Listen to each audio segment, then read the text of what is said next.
Music, industry talk, stories, equipment and more. We are Crossfader and this is off the record. Off the record. Off the record. Yes. Hello. Welcome back to this week's Off the Record DJ podcast. Still sat down, boys, aren't we? No, what's happened? The studio's not fallen down.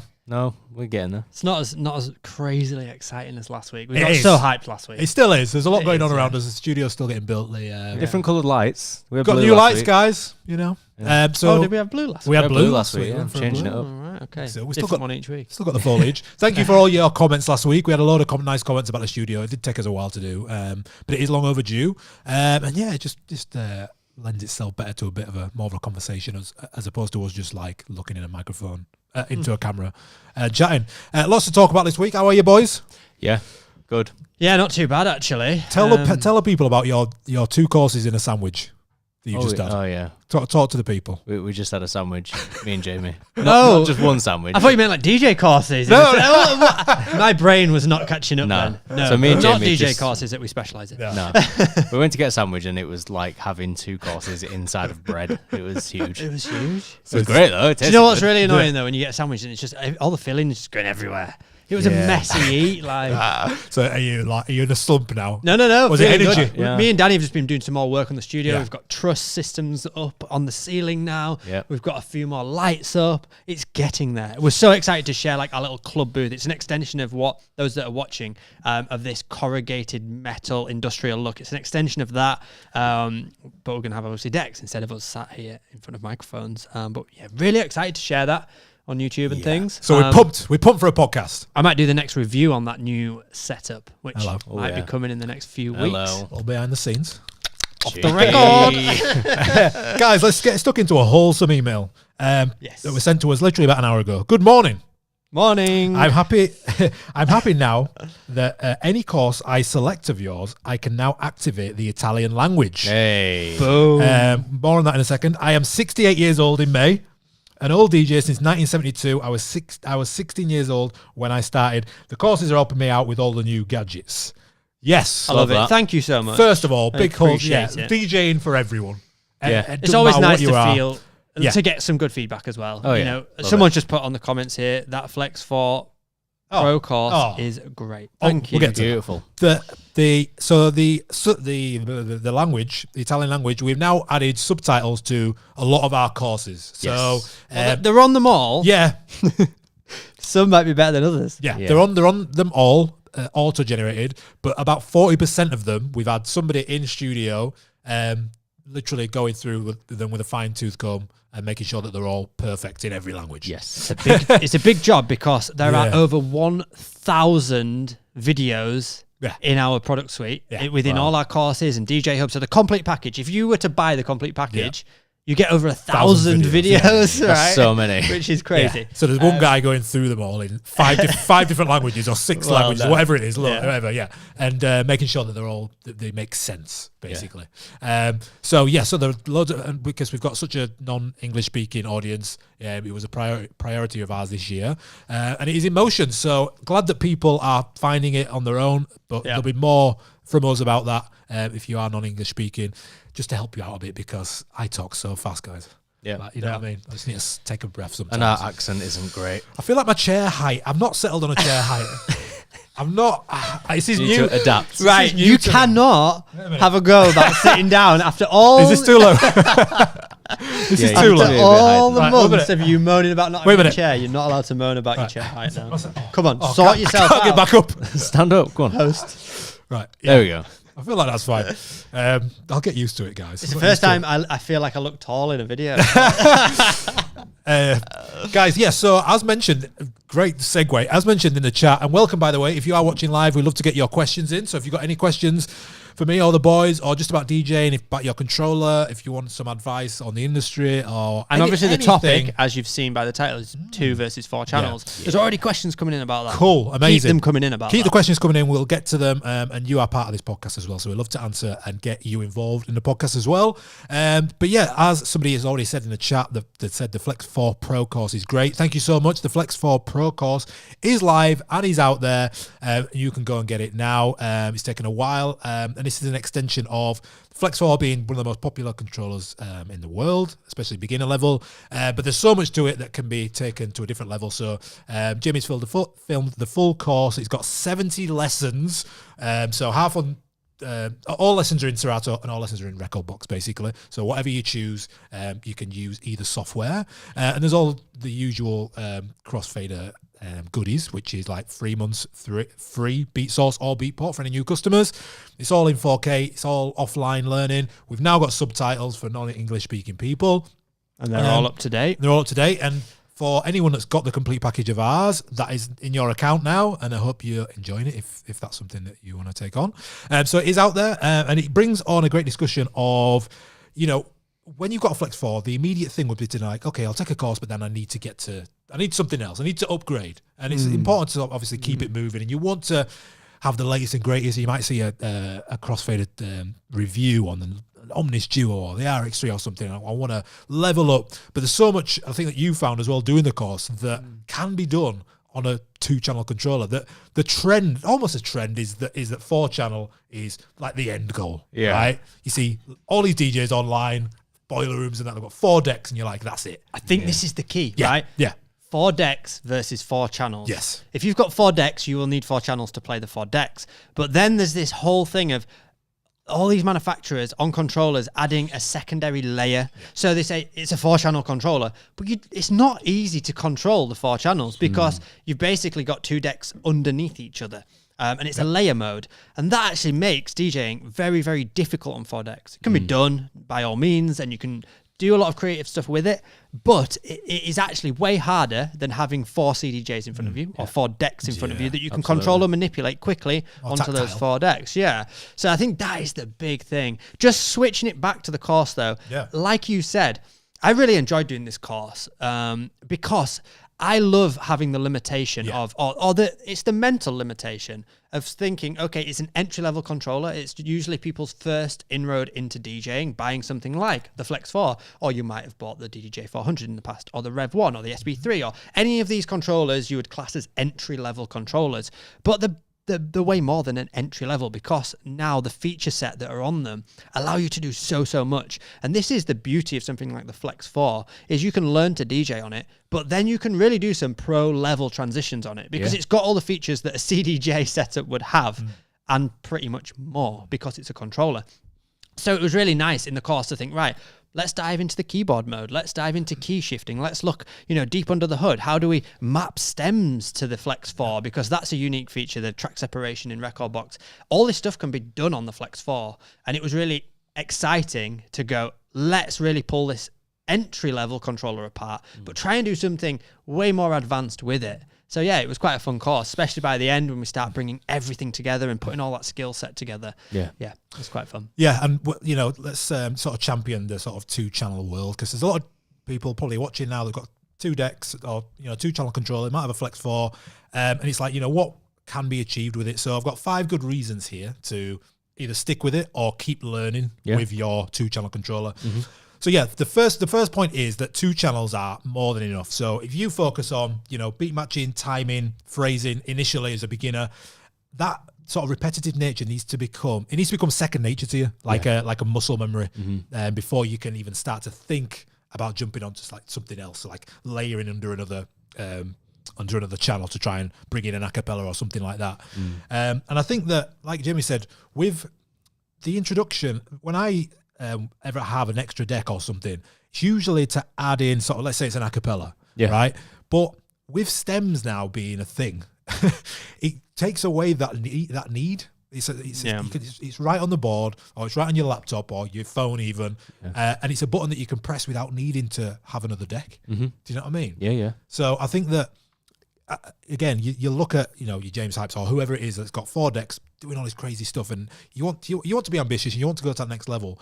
But I think there's so much that can be done with the 2-channel controller. And if you go online now and you type in DJ set, or you go on Boiler Rooms, whatever, 95% of DJs will be on two decks. Yeah, absolutely. Won't they? Yeah. And then it's like, and then it even allows for a bit more creativity, because, like you say, if you've got 4 decks, then yeah, I can put an acapella there, I can put a drum loop on there, but take that away, how can I do the same thing? Yeah, with two decks. It forces a creativity. Yeah, like Jamie was saying. Yeah.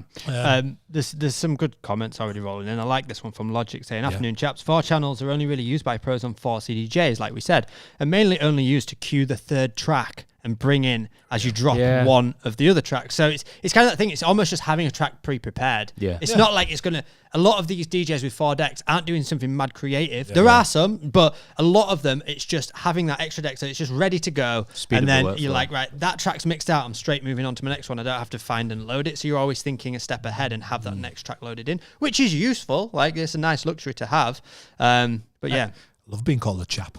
We're going to be called chap. Chaps. If anyone wants to call me chap from now on, all over that.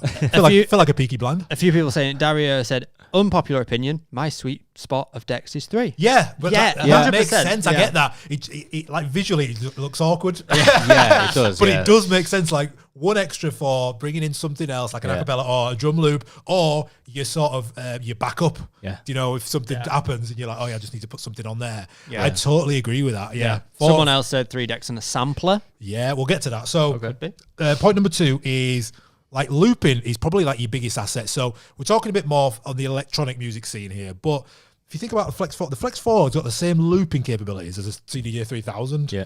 It's just learning it and being able to do it like on the fly. But it's got the exact same, you can do your out and your loop tightening, your breaking and all that kind of stuff. So you've got access to something there on a $250 piece of equipment that you do on a $3,000 piece of equipment.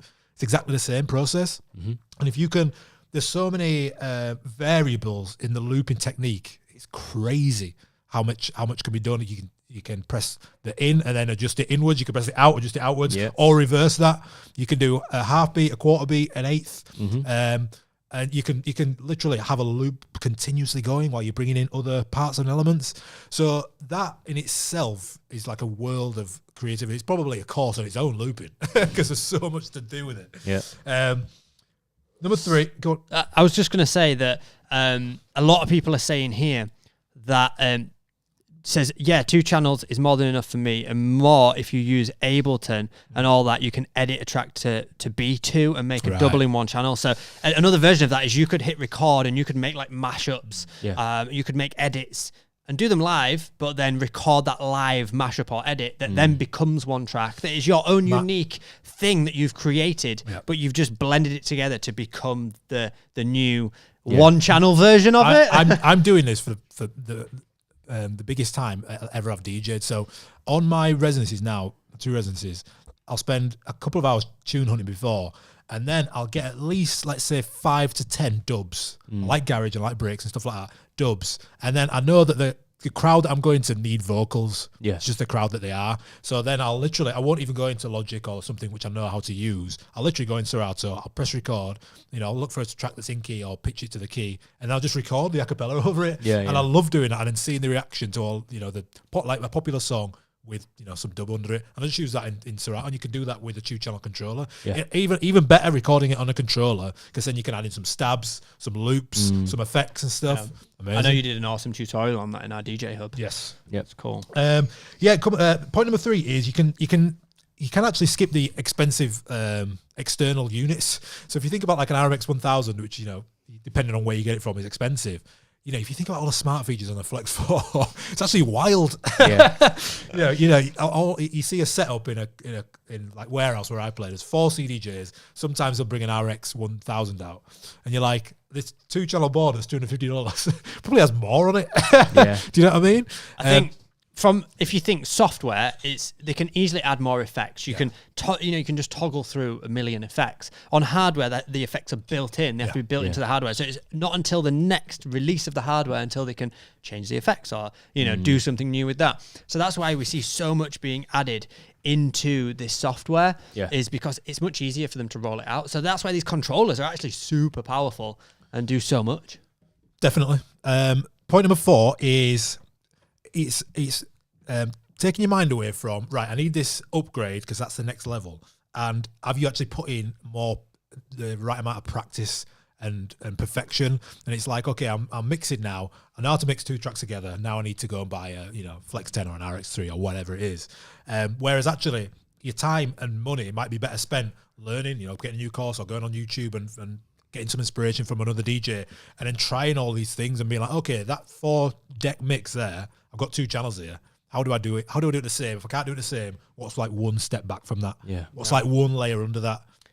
I've got another thing. I don't know if this is one of your points. No, go for it. I've only got one more. But a lot of beginner DJs or DJs getting into it think they need 4 decks to become like a pro DJ, a good DJ, because that's what they see online a lot of the time. But something you've got to understand is you've got to start to understand the structure of music and what makes up a song, what makes up, like what fills the audio spectrum that you listen to. Because when you have 4 decks, like I challenge you to mix 4 things together and make it sound good. Yeah. Like actually make it sound pleasant. Great. Yeah. Because you've got to start understanding about what makes up the full audio spectrum. Your lows, your mid-ranges, what sits in the different parts, the low mid and the high mid, what sits in the very high end. How are you going to fill those gaps across the audio spectrum when using 4 decks? And that's why, a simple version, you were saying, you've got instrumental acapella, it's a basic mashup. The acapella should sit over the top where there's space on the instrumental. But then you've got 4 decks. Okay, so what are you going to add in to the instrumental and the acapella? Okay, you're going to have to take something out of the instrumental and bring that in on a 4th deck. Do you need to do that? Yeah. What's limitation there? Literally, I know a lot of techno DJs might just have solid kick drum loops, on a deck. And that's just something to bring that power and repetition into the mix. But that's all that there is on that deck is like a really strong drum loop or kick drum. Yeah. And that's basically breaking down what you're listening to into its components and its parts, which then flips back to the kind of stems thing where you can pick and choose parts of songs to mix together because of stems. So there's a real interesting thing here where do we need 4 decks? Can we use stems? There's so much to think about. And I would say definitely for beginner DJs, going back to practicing something new, like really get to grips with nailing like getting creative with music with just 2 channels because you don't want to overcomplicate your mix. And also you want to be fast on your fingers and feet and ears when it comes to mixing. You want to be able to load a song in, put it in time. If it starts drifting out of time, get it back in time quickly and do all that stuff just like second nature. Because when you've got 3 or 4 channels going on, 90% of the time, something will probably drift, something doesn't sound quite right, and you need to figure out which channel that's on, make the adjustment, and then carry on. Because you listen to 3 things or 4 things rather than just 2. So, you've got to be able to mix 2 things together really well and be fast on your feet with it. I think it's an interesting journey for a DJ. Like I resonated with something you said then, like making something sound good on 4 channels. Like when I was going back 6-7 years ago, when I was like blowing up on socials and I was like known as mashup DJ and I was doing these crazy mashups and it was like 4 4 channels but 2 decks. And I look back at them now and they were a lot like, minute long, 2 minute long for impact, quick transitions and mashups and all that kind of stuff. I look back now and they just sound messy and I hate them. But it was right for the time and it served a purpose. Whereas like all of us, like, and we all, we've all created crazy routines that have taken us like a day to make or 2 days, 3 days to make. And like, I think like we're all at a stage now where we're like, last week you were just like, I just want to make a garage mix. And it's not like, I can do it on 1 deck. See what I mean? I just kind of like want to be in a room or, wherever in a club that people appreciate the music.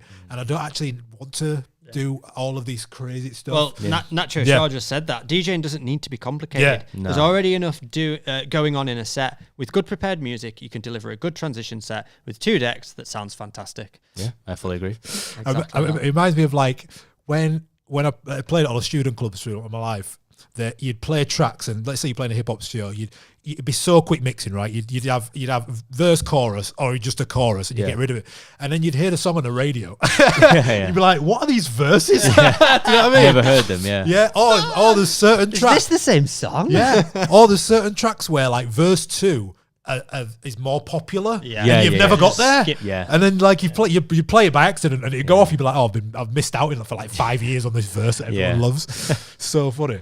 The final point, fifth and final point on a 2-channel controller like a Flex 4 is the portability of it. It's like you can just pick it up and go anywhere with it, and I think that's like really sort of undervalued. You can even just around your house, you can pick it up, go downstairs in the kitchen, in your living room, and you've got friends around. You can go take it to your friend's house, put it in a backpack, go on an aeroplane, and like always have something creative to do. Yeah. If you're traveling, if you're part-time DJ, you're traveling, you're in hotels, whatever it is, you can just pick it up, have a laptop, come out your laptop speakers, and that's one of like the biggest things. Yeah, I know a lot of DJs that have an entry-level controller just for preparing music. Yeah. They've got, good RX3 or an XZ or an Opus Quad or something, but they've got that little controller just to make it a bit more tactile so they can prepare hot cues and manage the music, with the laptop plugged in before they export it to USB and go to, play on CDJs or anything. They just look at it as like, it's so much more tactile to go, hot cue, let me just test this mix. Okay, sounds good. But they're not DJing on it at home. Yeah. It's just a preparation tool. I know, that can be a luxury for some people. I'm not saying, that's for yeah, everyone, of course, but it's definitely something I've heard a lot of. And again, another powerful reason why these entry-level controllers are useful. Another reason. 100%. And I think that that wraps up like the hopefully give you some sort of inspiration if you do have a 2-channel controller, if you do have a Flex 4 or something like that, that there is unlimited. There's unlimited options, but there's also the simplicity of it as well. So it's not always that you need to go and drop £1,000 on a new controller or new equipment or always have the latest stuff for sure. 2 channels does enough.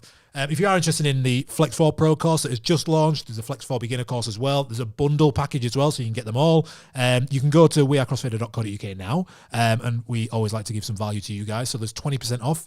Just use the code off the record, only for legends of this podcast, off the record, and you can get 20% off the new Pro course. And yeah, if you are a complete package customer, then it is already in your account.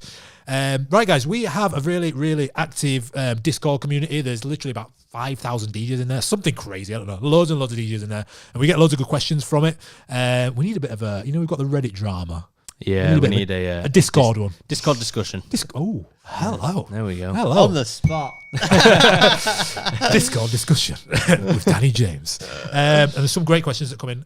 If you aren't a part of our Discord, you can literally just search Crossfader Discord, and free to join. And there's literally conversations going on every 24 hours a day from great people in there. We learn loads of stuff going in there. Like you go in there and there's like so much info. There's a forum on there where you can just discuss. You can put your topic in. People are back and forth. We're in there. Danny's in there. There's loads answering your questions. And yeah, there's loads going on in there. So question from DJ Nice Guy Mikey. Love it. Like that. Hi, Mikey. Like that. Good username. I dropped the DJ from that. I like the nice guy Mikey. Nice guy, Mikey. Yeah. Anyway, Talking about DJ names, was that last week's? yeah, last week. Great name. I've been DJing for more than 10 years, mostly house tech, techno breaks, D&B, smaller festivals and raves.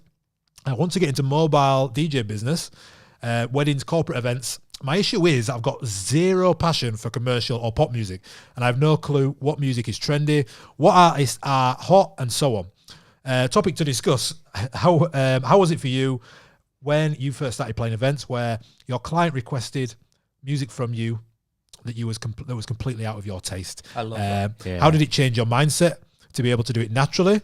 Some hacks and tips would be useful. If you could make a podcast item about this topic, I think people would like it. Let's find out. Danny, you must have had this is before you got to play music you don't like, right? Always. But how do you get through it? Do you just have to get through it, or is there some techniques that you use? I think the best advice I could give is learn to have fun with it. Like, try and make it fit into what you do. Don't just feel like someone's requested a Taylor Swift song and I have to play Taylor Swift. Like, take a Taylor Swift a cappella and throw it with something like 9 times out of 10, that person just wants to sing. Like, they don't care about the instrumental, really. It's just like, give them a vocal, do something like that. Make it cool. Like, get crazy with it. I don't know. Just have fun. Yeah. Mate, Fortet played it. His edit of Taylor Swift on Coachella. Was it Coachella? Coachella, yeah. Oh yeah. Went off. But yeah, that's the thing. Because again, playing into the audience, into Yeah. the demographic, Yeah. it's something that you know he knew that he'd be playing there Yeah. and made an edit Yeah. of something that would go off, but in his taste, Yeah. perfect. Yeah, yeah, And it's sought after now. I don't think he's released it. I feel like that's the thing. it's Like a you just great edit, though. can't hate it and can't kind of shy away from it. If that's the job that it is as a DJ, you got to do it. You know, it's. I used just to have love it. fun. I used to love it when Yeah. people would request songs, and I'd actually go and find the songs. Yeah. And then even if I didn't play it that night, I'd make a note of it. Yep. So I'd be like, what is this song? Or especially if it got requested multiple times at like a bit more of a private party, there's probably like an inside joke around a certain song. Or, people have their like, as a group, they have the favorite songs. Like, what is this that keeps getting requested? Or why are they so adamant about this song? And then go and do a bit of research about it and then see how you can be creative with it in your set. I love it. Yeah. There's a bit of a feedback loop with it as well. Like it's like if you don't like a song, and we've all been there, but when you play it and it gets a reaction, you feel differently about it. You feel differently, totally. do, You do. There's so many like hip hop songs. I'm like, what is this? You play it, it goes Yeah. off. I'm like, I think I like this now. Yeah. It's weird, isn't it? It is weird. But yeah, you see people having fun, and that's it. You're suddenly having fun. Yeah, and in like a commercial, so yeah, there's loads of tools you can use. So like you can, I play a very similar style. Well, my style's more sort of house and garage and stuff now, but I play a lot of the hip hop because I love hip hop. Yeah. I always want to play hip hop tracks, but playing house and garage and tech and stuff, I always try and figure out how I can do that. Now, the normal big songs, Drake's and Rihanna's, all that kind of stuff. All I do is go on SoundCloud and Bandcamp. And I've over the years, I have a great list of people who make edits upon edits of all the popular tracks that fit my taste. Yeah. And what I said earlier about, say, downloading some dubs that are breaks and jungle and all that kind of stuff, and then finding the acapella and seeing what works with it. Now, obviously, there's a limit. Obviously, if you're at a corporate party at Christmas, I don't know if a breaks Taylor Swift There's a time and a place. will go down. Yeah. But then it might be like, you might sort of get known as being like the cooler DJ that's still credible. Do you know what I mean? Yeah. There'll be any corporate party is a mishmash of people, a bunch of randomers. So there will be people that respect that like that. Yeah. And if you play, we use Taylor Swift now. Be careful because I don't want to get cancelled for it. So I'm not going to say anything bad. But if you play a Taylor Swift song in a corporate party, right, there'll be people that absolutely hate it. There'll be people that love it, right? If you play it's a really bad example, but if you play a breaks version of Taylor Swift, there'll be people that like breaks. Yeah. And there'll be people that like Taylor Swift. The Taylor Swift people don't care about the breaks part. They're singing Taylor Swift, but the breaks people appreciate that you played the breaks. Yeah. So all of a sudden They could be like, you're ruining Brett. Love's just trying to join communities. I'm going to do this tonight. I'm DJing tonight. I'm here to bring you all together. In 20 years of DJing, I've not played a Taylor Swift song, right? Just out of choice. I might do it tonight and test the water of a Taylor Swift Breaks remix. Do it, man. And I'll report back and I'll take a video. I've done in the past? Right, go on. I've done Come On Barbie, Let's Go Party. Oh, Boom, into a mad dubstep. Oh, really? Yeah, yeah. Okay. Just why not? yeah. And it's proper cheesy nights. Yeah. Cheesy nights. But again, just like, I'm just going to flip this on its head. It's almost like a meme, innit? Yeah. You just There's a DJ I Taking a love that does this called Four Color Zach, he is and he class. plays like. He can play the cheesiest, like he could play like an 80s Wham song and then he'll drop it into Flume and I'm like, why does this sound so good? Like, check him out. If none of you know him, Four Color Zach, unreal. He just makes it cool. It's a bit like that DJ set from the was it Coachella? Fred again and Yeah, the Forte one. Forte, where he Yeah. just drops it in. Yeah, the end It's is like random, playing like just- Party in the USA Party and Miley USA. Cyrus. Yeah. But like the original version, it's like past Karen at that point. That was funny. We've got a lot of stuff about the 2-channel, 4-channel. Are we going to swing back to it, or should we do it now? sure. Hey, listen, Let's do it. Right, so We're having fun, aren't we? in no particular order. Yep. I think I'll jump straight to questions. How you work those 4 channels properly? Turn that.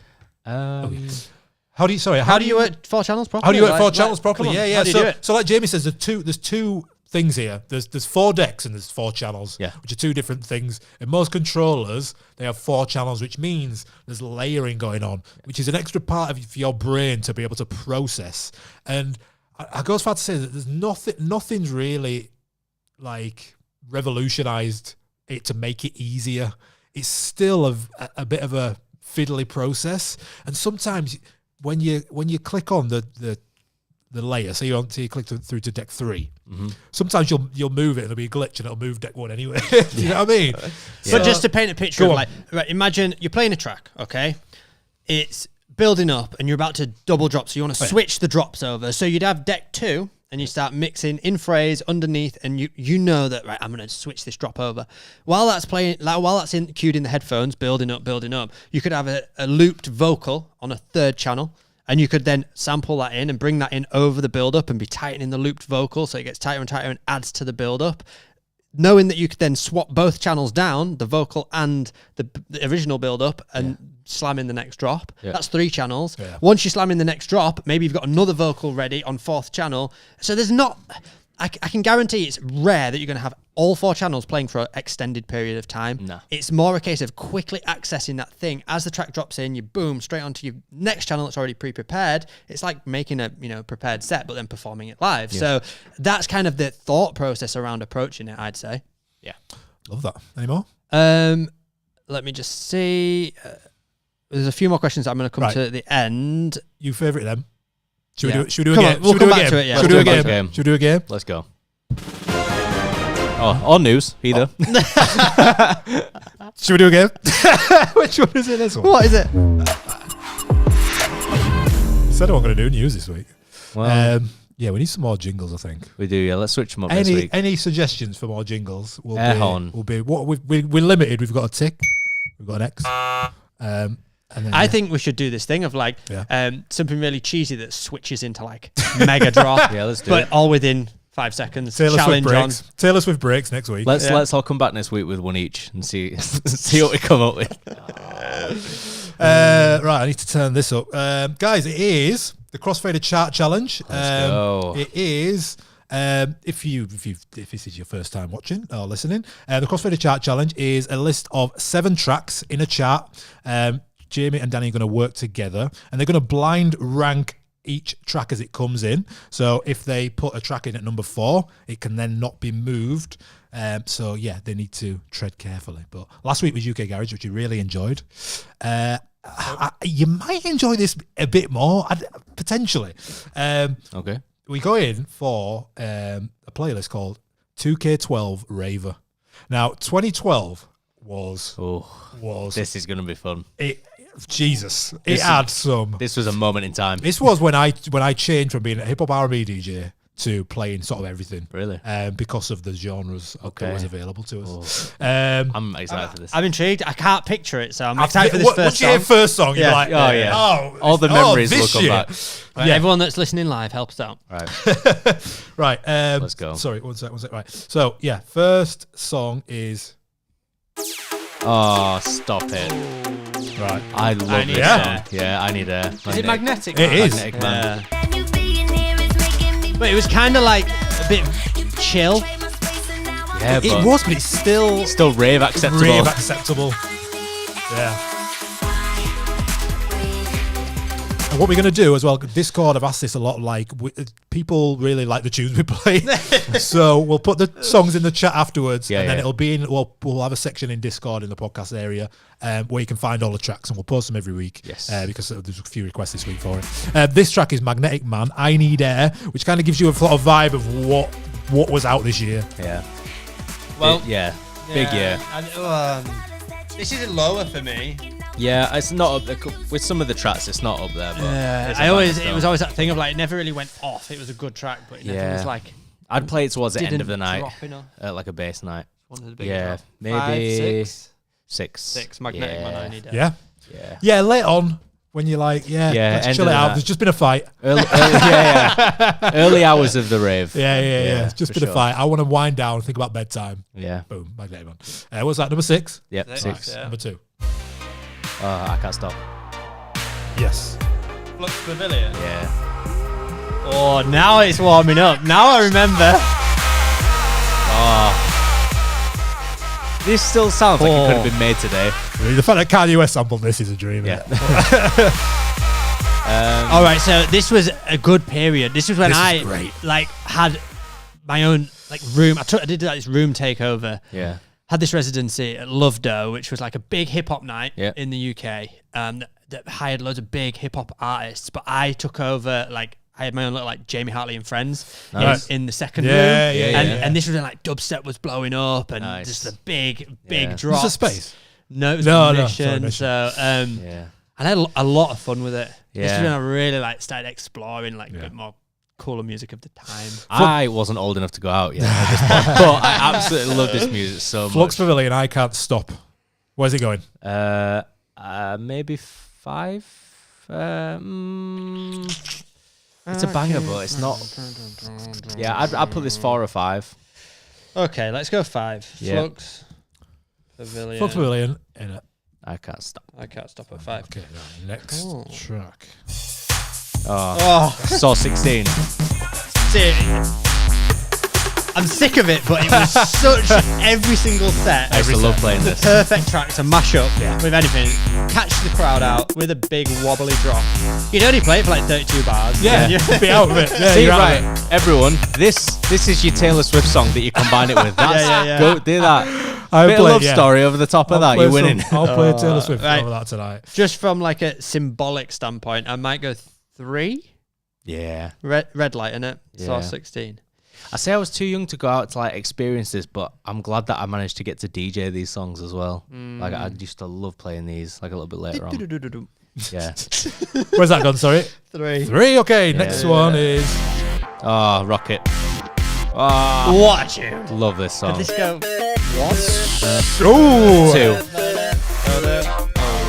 Some focus from Leeds. No. Sorry, my bad. Who is? One of them is. One of them. Yeah, it's not some focus.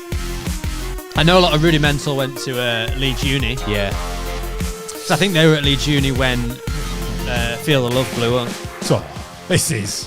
What's good about this? This is a banger. What's good about this is you can. It would change up the genre because it starts off as rock music. Yes. Yeah. Yeah. And everyone's like, all right, yeah. It's like halftime. Yeah. Woo. And again, you can mash up with it so well. Yeah. Oh, big time. You know, still play this in the drum and bass. Tiny temper bass out over it. There's enough exposed areas around it to like fill the gaps. It's just like iconic riff. Subfocus 2. Rocket. Yeah. Oh, see, this just shows how good of an era it was because, again, like you say, it's such different styles of music, all within the same kind of era. Yeah. And you can play them all at the same night, but it creates so much different energy throughout the night. Yeah. Yeah. Where's that gone? That That's was, good by the way, too. Subfocus Rocket in high at number What 2. have we got left? 1 and 7 again. You got 1, 4, and 7. 1, 4 and 7. Next one. Oh, Tune. did this come out? This didn't come out that year, did Listen, it? I'm on 2K12 raver. I mean, I don't think it came out that year. I don't know. Maybe it was popular. Surely not. Let me. Is there info? Is there info? Hold on. Tarantula. Oh my god. Song credits? I think this was like 2011 maybe. Is it Hold Your Colour, the album? Yes. Yeah. Maybe. It might have been earlier than that. Pendulum, 2005. No way. No. No, Is it? Hold Your Colour. Colour. Featuring Fresh and the Freestyles, Vocal Spider, originally released in 2005. Wow, But that's this is early. That can't be right. Originally released in 2005 as a single along with Fasten Your Seatbelt. All right. It was later released on the album Hold Your Colour. In what year? So it might be that then. Don't know, Hold but Your I Colour knew was- that yeah. was much older. Yeah. Much older. Anyway, Oh yeah. let's put that. It's still at, a- it's not number We one. were still playing it. In, I'd put that at 7. You know, like no offense to Pendulum. I've got too many tabs. I'm lost. Right. Where are we at? I'd put that at 7. Tarantula. Yeah. Tarantula Pendulum, that was. That What's was- that going at? I'd say 7? Yeah. I don't know. That is See, we've got disgusting. 1, Yeah. And Top. 4. 4 middle, 7 bottom. This was always a banger to play though. It was, to be fair. Do you know what though? It just shows it came out in 2005, like it said. This is 2012. that Yeah. people- you know, we were still playing it then. It was obviously it stood the test of time. You could probably play it now Yeah, and you it'd could, still you go could, off. yeah. All right, 4. Come on, yeah. Do you know, I warmed up for I'm not Pendulum. playing I Need Air now, am I? No. No, but I could play a tarantula now. Yeah. So it Yeah, deserves yeah. to go Okay, above fair, it, fair. right? All right, Okay, I've made my point. Yeah. I warmed up for Pendulum, and then their MC was outside the gig after, and I asked him for a voice tag just for my mixes, and I was so nervous. Really? I was like, please come on. Let's have a voice tag for my mixes, please. I am losing the plot. Pendulum Tarantula at 4. So you 4, got 1 yeah. and 7. Why did we Jeopardy. do? Last week was good because we started with 1 and 7. Yeah. Jeopardy. Okay. It's not. Go on. Oh. Oh, stop it. On a mission. I do love this KB. song though. This was like the start of commercial dubstep. Big It time. was, yeah. Transition into Yeah. it's It was on, like- it's on dubstep's on radio. Yeah. Yeah. Exactly that. Yeah. So it was great in that sense because it allowed us to play dubstep to more people. Yeah. When it was big at the time. I don't think it's number 1 though, but if you play a banger after this, I'm gonna be so upset. That's number 7. Yeah, 7. Sorry, KTB and Benga. I am when I say KTB. Yeah. Was it the original of that? It was Benga, wasn't it? Man on a Mission, I think. I've got a random picture of KTB, like Yeah, same. backstage at a festival. So like, yeah, I'm going for it. Yeah. Right, okay. We told the Jess Glynn story on this podcast. Yeah, we have. Yeah, Next week. it's like the first ever podcast episode. Yeah. But no, let's tell it again because there'll be a lot of people who haven't heard that. Next week, Jess Glynn story. It's fun. You got one left? It's gonna have to be a good one, isn't it? Yep. Yeah, go on. Oh, I'm happy with this instantly. Eastern Jam. Oh my god! I loved it. That the second that came on, I was like, right, The one. Oh, God. This whole album. This whole album is like my favorite album. Yeah. Stop it. I think this was probably one of the first tunes I dared pull up in it. Yeah, Like, yeah. Oh, yeah, live in yeah. the rave, like- Yeah, you'll have to stop playing. I'll have to stand up again. Fuck the chairs. I'm just. Oh yeah, Yeah, I'm happy with absolute that. banger. Eastern Jam, Chasing Status. You know what? If anybody wants like an education of that era, just go to listen. Chasing Status, More Than a Lot. That album. Yeah. Again, it's so diverse. There's such a diverse range of music on there, but Yeah. they just. I could still listen to that now and think this could have been made today. Like it's Yeah. so relevant. I feel. Would you say that's yeah. better than No More Idols? You know, with like Blind Faith. Yeah. Would you? Yeah. Yeah. But I don't know if it's just because it attaches to certain memories more. Maybe. Definitely. Yeah, Um, yeah. I think yeah. the new one's better than No More Idols, like 100%. The new album. Yeah, Really? 100%, definitely. That's a bold statement. Just Street Life is just a note from one of my favourite songs. Oh, slang like this. This was one of my because I was playing so much hip hop, I was like, Yeah. rap on dubstep. Yeah, let's get go. into this. Yeah. P Money slang like this. God, yeah. You don't hear True Tiger anymore. No, Well, He that like was this for a different while. name. that was an Maybe. absolute throwback. I like that. It was a That was throwback, a lot of fun. I'm not reading them out this week. And the You got to press. go find the track list. I pressed the right button as well. For those that are watching live, I'll paste it in the chat. Yep. Um, Oh, you'll get it in the Discord. I'll put it in Discord. Yeah, we'll start putting all of the track lists in Discord, guys. Yeah. It's in the chat as well if you're watching live. But yeah, I think people really want to know what the tracks are. Yeah. And yeah, maybe we can. I was thinking maybe next week, you guys can help me build my set, so I'll bring some SoundCloud edits, Okay. and you can see how good they are. And I'll I will rate them, put them rate in them, order. put Yeah, them let's in do order. it. Exactly. Yeah, That can be the chat challenge. Great idea. love that idea. Very excited. Yeah, as mentioned, guys, we always love to give some value back. So if you are interested in taking any of our DJ courses, just go to wearecrossfader.co.uk and you can use the code off the record for 20% off any DJ course whatsoever, any individual course from house to hip hop to techno, the new Flex 4 Pro course. There's a bundle there as well if you want to get the Flex 4 Beginner, Flex 4 Pro. There's how to get gigs, music management. Oh, there's the complete package, which is all of our courses, plus bonus content, plus access, lifetime access to all future courses. Update, there is an open format course coming with Blakey. We've talked about it in the last couple of weeks. It's filmed. It's being edited now. And that is basically open format DJing from a champion DJ that touches on wordplay, mashups, transitioning between big genres, how to do that, thematic mixing like birthdays, Valentine's, all that kind of stuff. And yeah, it's really exciting. And some of his mixing is Unreal. wild. Wild. So yeah, if you do have the complete package, you'll be getting that, probably next month. So yeah, exciting stuff. Right, we got there's loads of 2-4 stuff still talking about. There's still loads of questions popping up. But I'm going to just, in no particular order, just to mix it up. So someone here said, have you guys tried VR DJing and what do you think of it? Yeah. It made me feel sick. It made me feel just ill. because of the motion, not because I thought it was Yeah. disgusting, but yeah, the motion. I was like, whoa. I brought the Oculus in for Danny to test and made him walk the plank. Last I week. jumped off a building. I have tested it. Like, I've not used the Vision Pro, obviously, but there's always going to be a market for it. It's an area that isn't slowing. It won't slow down. Yeah. These big companies have invested too much into it, and it won't slow down. So there will be. I still like the idea of big industries selling tickets for concerts that I can't go to, Yeah. putting on my goggles and being front row or wherever, being in the middle, wherever it is. Still love that. And I still feel like there's an angle there for DJs to connect with audiences where they're playing at Amnesia in Ibiza. And you can put on some headsets and be there, or you can be behind the booth, you know, or looking over or something like that. Yeah. But you know, you can't be, you still can't beat the tactile feel. I was going to say, I just like to be able to press a button. Yeah. There's times where new CDJs have come out and they've moved, you know, I can't remember which model it was, and then the hot cues were in the touchscreen. And I was like, it's just, you know, tapping on a screen, even that was a step for me. That I was like, I just want a button that I feel the response of. It's not the same. For DJing, the barrier to entry isn't there. So, like, for example, I like golf, and I won't bore everyone, but the barrier to entry for playing golf is I need 4 hours and I need to walk around a field. Yeah. If you put a VR headset on, I can play golf in my living room, and it's pretty cool. Yeah. Whereas to get into DJing, you need a $200 controller, and you can touch it and learn, and you need to feel it. Whereas you can't feel anything, and then it doesn't. The techniques don't translate because you're having these controllers that aren't, you know, they're not like there. Yeah. So it doesn't fit yet with learning to DJ or DJing, but the angle of being in a, you know, seeing a DJ, you know, from above or being in a crowd, that definitely has legs, and that'll be something that happens. Yeah. Right. Hi all. Any news on Rain bringing out a 4-channel motorized controller? Oh, that's not the right one. What do you want? Which Well, it's one a do you want? crickets. Oh It no! says crickets. No. We've You've replaced we've it. replaced the crickets, mate. We've got a tick and a cross now. Okay. Sorry about that. So yeah, Yeah. The soundboard says there were some leaks at Super Bowl.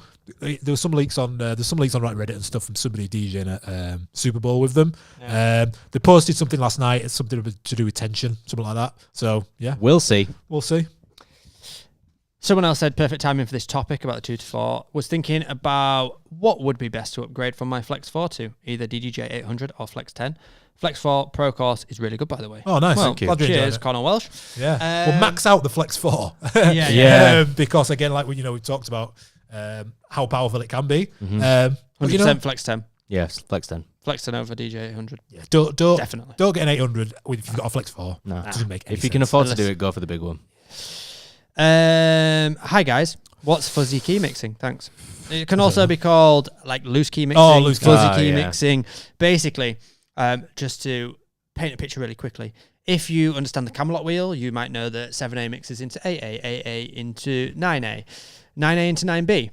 Now, usually you wouldn't mix 9B into 8A, but with fuzzy key mixing, you can mix 9B into 8A. The theory behind it is that there's still the majority of the notes used on the piano to make the song that's in, say, 8A and 9B. There's still the majority of the notes are the same, so it should theoretically work in key, but there'll be, I think, 2 bum notes that might not match. So if that's heavily used throughout the production, then it will sound out of key, but 9 times out of 10, it should still sound okay. Not to bore you all with technical stuff. If that goes way over your head, then Well, it's covered in our courses. That's what it is. Yep. Any advice on somebody who wants to be versatile in every genre but only focuses on 3 to 4 genres? How do you approach the learning process? A good one. Wants to be versatile in every genre. Yeah, I mean, a lot of it's been the discussion about has gone in this podcast. There are ways for you to enjoy all the tracks that you play, but still, you know, be playing tracks that are being requested or that don't fit your taste. And you know, in general, like, that does mean, you know, venturing into making like your own edits. Yeah. Finding, you know, if you don't want to do that, there are people out there making unbelievable DJ edits, DJ pools, SoundCloud, Bandcamp.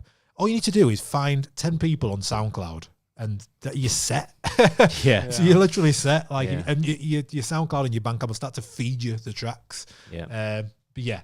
Do you know what I really enjoy doing with like exploring new genres is really just pick genres.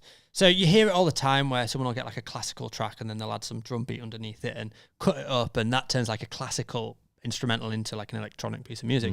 That's like one approach. But I used to always love listening to more world music. I don't really know how you describe global it, but sounds. global sounds, and listening to, like, you know, maybe it's African rhythms, maybe it's you know, something from the Brazilian funk. Yeah. So and listening to just music genres that you would never ever play, you don't even know. You can just go on Spotify and just start searching random stuff, see what rabbit hole you go down, and then when you find something, you think, oh, I could imagine like a drum beat under this. I could imagine a vocal over this. Just then pull that back to your comfort zone and go, right, I've got this obscure song that I don't have a clue how this would ever fit. Pull it back into your library and think, where would it fit in my library? How would I then, let's try this over it. Let's try this under it. Let's move this around. Let's loop this section. Let's loop that section. Look what else is in key, and then move that and put that over this other song that works in key. And that's all I do. And it's just starting to pick apart songs from different, parts of the world even. I've started to do that recently. I played a track. I found this edit of Welcome to Jamrock. And it's like I can't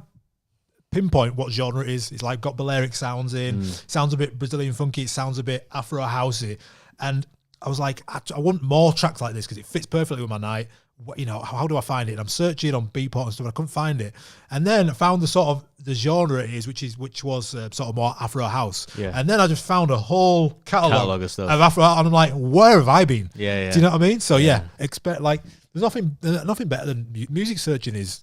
Like one of the best parts of DJing. Literally, hands down. What it's about, Yeah, Matt Henley said here, listen to Giles Peterson for that, definitely. Giles Peterson, Go check definitely, it out. 100%. The Brownswood, his Brownswood series, I remember actually getting tracks off that and incorporating them into my set because they were just so obscure but really cool. And it can bring to life something that's really common. You could take really like a popular track, then throw some like jazzy, obscure track underneath it, underneath the acapella, and suddenly you've got this whole new edit that people just will be like, what on earth is this? But it just catches their attention, and it's great for like warm-up sets and bar sets and that type of time of night. It's been a long one today. Let's end it on the wise words of the incredible Taylor Swift and shake it off. We'll see you next week.